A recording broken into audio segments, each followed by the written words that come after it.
नमस्कार दर्शक बंधु ओडिया नववर्षर हार्दिक अभिनंदन एवं शुभकामना सहित आजिर कार्यक्रमटी को आरंभ करिबा एवं आजिर एही भिडियोटी समस्त कर्कट राशि व्यक्ति विशेषंक पई बहुत अधिक गुरुत्वपूर्ण रहिछि। सेतिपई आपण धैर्यर सहित एही भिडियोटी को शेष पर्यंत देखंतु। आपणकर व्यस्त बहुल समय मध्यरु मात्र 10 मिनिट समय आपण निज पाई दियंतु एवं निज भविष्यत विषय रे जानतु।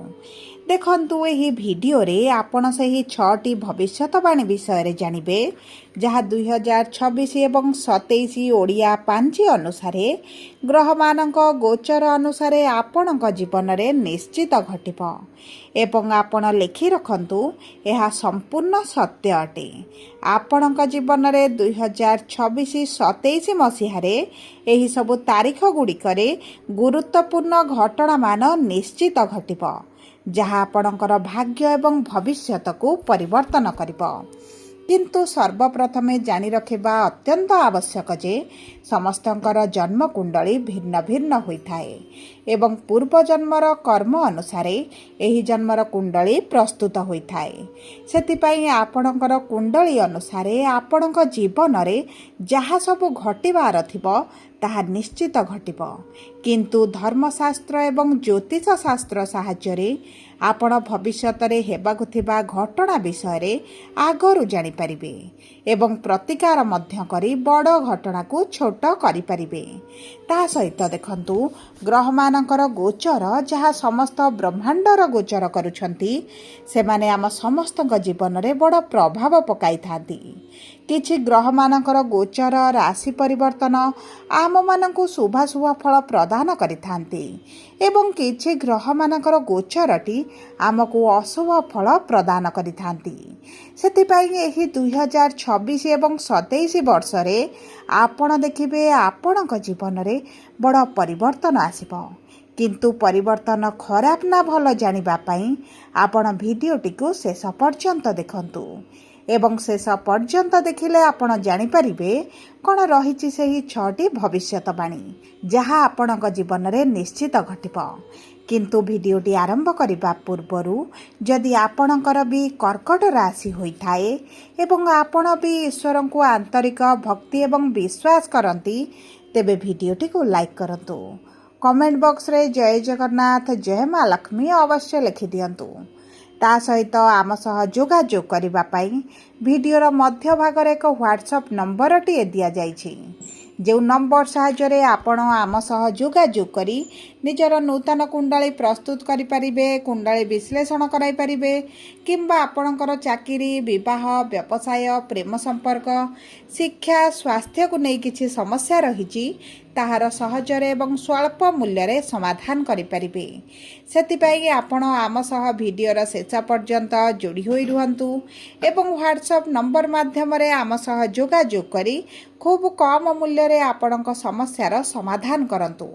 एबे आसंतु कार्यक्रमटी को आग को बढ़ाइबा एवं सही 6टी भविष्यतवाणी विषय रे जानिबा जहा 2026 एवं 27 रे निश्चित घटिबो। किंतु आपण ध्यान देई बुझिबार अछि जे केउ क्षेत्र रे ही परिवर्तन गुड़िक घटिबो। आपणकर शिक्षा ना क्यारियर ना प्रेम संपर्क ना वैवाहिक जीवन ना आपणकर स्वास्थ्य रे सेतिपई आपण टिके ध्यान देई देखंतु एवं बुझंतु। ता सहित देखंतु दर्शक बंधु जदि भी आपणकर राशि भी जहा हेउ ना काहेकि लग्नटी जदि कर्कट होइथाए तेबे मध्य आपणक जीवन रे निश्चित भाव रे लग्न अनुसार प्रभाव पड़िबो। तेणु करी एही भिडियो रे आपणक कर्कट लग्न अनुसार कौन रही फलाफल कौन रही प्रतिकार ताहा मध्य आपण को जणाइबी।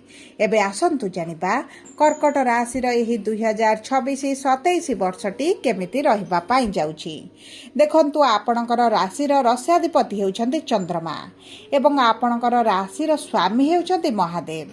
एही 2026 वर्ष रे आर्थिक क्षेत्र रे एवं आपणकर मनोबल दुर्बलता आसीपारे एवं खर्च आपणकर अधिक रहिबो। आपणकर नियंत्रण बाहर को मध्य चली पारे। ता सहित स्वास्थ्य रे मध्य समस्या आपण देखि पारंती। विशेष भाव में पेट समस्या लिभर समस्या ପାଦରେ ସମସ୍ୟା ଆପଣ ଦେଖିପାରନ୍ତି ଏବଂ ଏହି ବର୍ଷ କିଛି ଅପରେସନ୍ ମଧ୍ୟ ଆପଣଙ୍କର ହୋଇପାରେ। ଯଦି ଆପଣ ଭୂମି ଭବନ ବାହନ ପ୍ରାପ୍ତି କରିବା ପାଇଁ ଚାହୁଁଥିଲେ ଏହି ବର୍ଷରେ ଆପଣଙ୍କୁ ପ୍ରାପ୍ତ ହୋଇପାରେ, କିନ୍ତୁ ଆପଣଙ୍କ ସ୍ୱାସ୍ଥ୍ୟକୁ ନେଇ ଆପଣଙ୍କୁ ବହୁତ ଅଧିକ ସତର୍କ ରହିବାକୁ ପଡ଼ିବ, ସାବଧାନ ରହିବାକୁ ପଡ଼ିବ। ଏବେ ଆସନ୍ତୁ ଜାଣିବା କର୍କଟ ଲଗ୍ନର ବ୍ୟକ୍ତିବିଶେଷଙ୍କ ପାଇଁ କିଭଳି ରହୁଛି ଏହି 2026-27 ବର୍ଷଟି। ଦେଖନ୍ତୁ, ଆପଣଙ୍କର ଲଗ୍ନାଧିପତି ହେଉଛନ୍ତି ଚନ୍ଦ୍ରମା ଏବଂ ପଞ୍ଚମାଧିପତି ମଙ୍ଗଳ ଏବଂ ନବମାଧିପତି ହେଉଛନ୍ତି ଦେବଗୁରୁ ବୃହସ୍ପତି। କର୍କଟ ଲଗ୍ନର ବ୍ୟକ୍ତି ବିଶେଷଙ୍କ ପାଇଁ ଏହି ସମ୍ପୂର୍ଣ୍ଣ 2026-27 ବର୍ଷଟି ଜଗି ରଖି ଚଳିବାର ଆବଶ୍ୟକତା ରହିଛି। ଶାରୀରିକ ପୀଡ଼ା, ମାନସିକ ଦୁଶ୍ଚିନ୍ତା, କର୍ମକ୍ଷେତ୍ରରେ ଅସ୍ଥିରତା ଏବଂ ଦାମ୍ପତ୍ୟ ଜୀବନରେ ଛୋଟ ଛୋଟ କଥାକୁ କେନ୍ଦ୍ର କରି ମନସ୍ତାପ, ମତାନ୍ତର, ମତଭେଦ ମଧ୍ୟ ଦେଖାଦେଇପାରେ। ସେଥିପ୍ରତି ଆପଣଙ୍କୁ ଦୃଷ୍ଟି ଦେବାକୁ ପଡ଼ିବ। ଆପଣଙ୍କର ଆୟ ଅପେକ୍ଷା ବ୍ୟୟଟି ବୃଦ୍ଧି ହୋଇପାରେ। କର୍ମକ୍ଷେତ୍ରରେ କିଛି ଗୁପ୍ତ ଶତ୍ରୁମାନେ ମଧ୍ୟ ଆପଣଙ୍କୁ ସମସ୍ୟାରେ ପକାଇ ପାରନ୍ତି, ଯେଉଁ କାରଣରୁ ଆପଣଙ୍କର ଶାରୀରିକ ପୀଡ଼ା ସହିତ ମାନସିକ ଚିନ୍ତା କିଛି କାଂଶରେ ବୃଦ୍ଧି ହୋଇପାରେ। ସେଥିପାଇଁ ଆପଣ ପ୍ରତିଦିନ ଅଶୁଭତ୍ୱକୁ ଦୂର କରିବା ପାଇଁ ଏବଂ ଶୁଭାଶୁଭ ଫଳକୁ ଦ୍ୱିଗୁଣିତ କରିବା ପାଇଁ ପ୍ରତ୍ୟେକ ସୋମବାର ଦିନ ମହାଦେବଙ୍କ ମନ୍ଦିରରେ ପୂଜାର୍ଚ୍ଚନା କରନ୍ତୁ। ପାଖରେ ଧଳା ରଙ୍ଗର ଏକ ରୁମାଲଟେ ରଖନ୍ତୁ। ତା ସହିତ ଚେଷ୍ଟା କରନ୍ତୁ ଓଁ ନମଃ ଶିବାୟ ମନ୍ତ୍ର ପ୍ରତିଦିନ 108 ଥର ଜପ କରିବା ପାଇଁ। ଏହା ଆପଣଙ୍କର ସମସ୍ୟାକୁ କିଛି କାଂଶରେ ଦୂର କରିପାରିବ। ଏବେ ଆସନ୍ତୁ ଜାଣିବା କର୍କଟ ରାଶିର ବ୍ୟକ୍ତିବିଶେଷଙ୍କର ନକ୍ଷତ୍ର ଅନୁଯାୟୀ କି ପ୍ରକାର ପ୍ରଭାବ ପଡ଼ିବା ପାଇଁ ଯାଉଛି। ଦେଖନ୍ତୁ, କର୍କଟ ରାଶିର 3ଟି ନକ୍ଷତ୍ର ରହିଛି: ପୁନର୍ବସୁ କର୍କଟ, ପୁଷ୍ୟା କର୍କଟ ଏବଂ ଅଶ୍ଳେଷା କର୍କଟ। ସର୍ବପ୍ରଥମେ ଜାଣିବା ପୁନର୍ବସୁ କର୍କଟ ରାଶିର ବ୍ୟକ୍ତିବିଶେଷମାନଙ୍କର ବା 7/4 ରାଶିର ବ୍ୟକ୍ତିବିଶେଷମାନଙ୍କର କିଭଳି ରହିବ ଏହି ଆଗାମୀ 2026 ଏବଂ 27 ବର୍ଷଟି। ଦେଖନ୍ତୁ, ଏହି ରାଶିର ବ୍ୟକ୍ତିବିଶେଷମାନେ ଗୁରୁ ମହାଦଶାରେ ବା ଗୁରୁ ଅଂଶରେ ଜନ୍ମଗ୍ରହଣ କରିଥାନ୍ତି ଏବଂ ଏହି 2026-27 ବର୍ଷରେ ଗୁରୁ ଯେହେତୁ ଏହି ବର୍ଷରେ ସ୍ଥିତିଟି ଭଲ ରହିଛି, ଆପଣଙ୍କ ନକ୍ଷତ୍ର ପାଇଁ ବିଶେଷ ଭାବରେ ଶିକ୍ଷା କ୍ଷେତ୍ରରେ ବିଦ୍ୟାର୍ଥୀମାନଙ୍କୁ ଉଚ୍ଚ ସଫଳତା ପ୍ରାପ୍ତି ହେବ। କିନ୍ତୁ ଗୁରୁଙ୍କର ଗୋଚର 2026ର ଦ୍ୱିତୀୟାର୍ଦ୍ଧରେ ମାନେ ଜୁନ୍ ମାସ 2 ତାରିଖରେ ହେବା ପରେ ଆପଣଙ୍କ ନକ୍ଷତ୍ରରେ କିଛିଟା ଖରାପ ପ୍ରଭାବ ପଡ଼ିପାରେ। ଆପଣଙ୍କର ଆର୍ଥିକ କ୍ଷେତ୍ରରେ ଆପଣ ସମସ୍ୟା ଦେଖିପାରନ୍ତି। ଅର୍ଥକୁ ନେଇ ଆପଣଙ୍କର ମନରେ ଦ୍ୱନ୍ଦ୍ୱ, ଭୟ ଏବଂ କରଜ ଋଣ ବଢ଼ିବାର ମଧ୍ୟ ସମ୍ଭାବନାଟି ରହିଛି। ତା ସହିତ ଆପଣଙ୍କର ଯଦି ଅର୍ଥ କୌଣସି ଜାଗାରେ ଇନଭେଷ୍ଟ କରୁଛନ୍ତି, ଭଲ ଭାବରେ ବୁଝି ବିଚାରି କରିଲେ ଆପଣଙ୍କ ପାଇଁ ଅତି ଉତ୍ତମ ରହିବ। ଏବଂ ତା ସହିତ ଗୁରୁ ଆପଣଙ୍କର ରାଶିକୁ ଗୋଚର କରିବା କ୍ଷଣି ଆପଣଙ୍କର ସ୍ୱାସ୍ଥ୍ୟରେ ମଧ୍ୟ ସମସ୍ୟା ଦେଖାଦେଇପାରେ। ପେଟରେ ସମସ୍ୟା ବିଶେଷ ଭାବରେ ଆସିପାରେ, ଚର୍ବି ବୃଦ୍ଧି ଘଟିପାରେ, ମୋଟାପାଟି ବଢ଼ିପାରେ। ସେଥିପାଇଁ ପ୍ରତିଦିନ ଯୋଗା ପ୍ରାଣାୟାମ କରିବା ଜାରି କରନ୍ତୁ। ଏବେ ଆସନ୍ତୁ ଜାଣିବା କିପରି ରହିବ ପୁଷ୍ୟା କର୍କଟ ରାଶିର ବ୍ୟକ୍ତିବିଶେଷମାନଙ୍କର ଏହି ସମ୍ପୂର୍ଣ୍ଣ ବର୍ଷଟି। ଦେଖନ୍ତୁ, 8/4 ପୁଷ୍ୟା କର୍କଟ ରାଶିର ବ୍ୟକ୍ତିମାନେ ଶନି ଅଂଶରେ ବା ଶନି ମହାଦଶାରେ ଜନ୍ମଗ୍ରହଣ କରିଛନ୍ତି।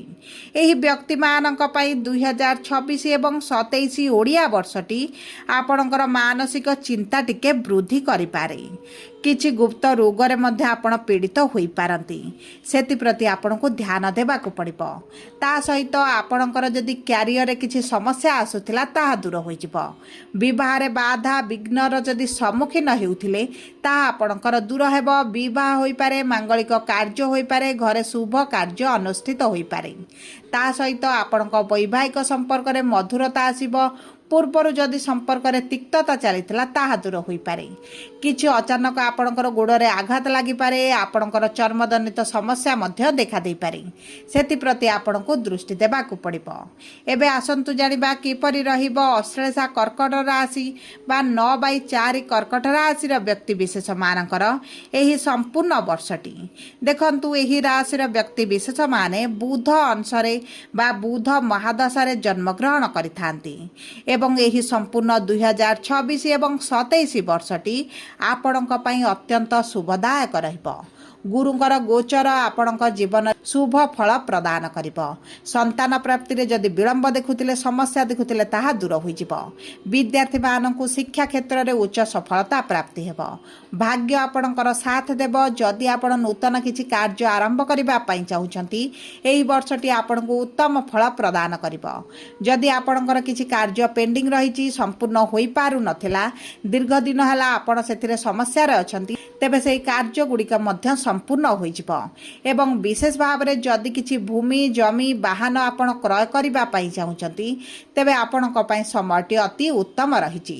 सब परे देखंतु अशुभत्व को दूर करी शुभाशुभ फल को वृद्धि करिबा पई आपण पाखरे एक रूपार कॉइनटे रखंतु।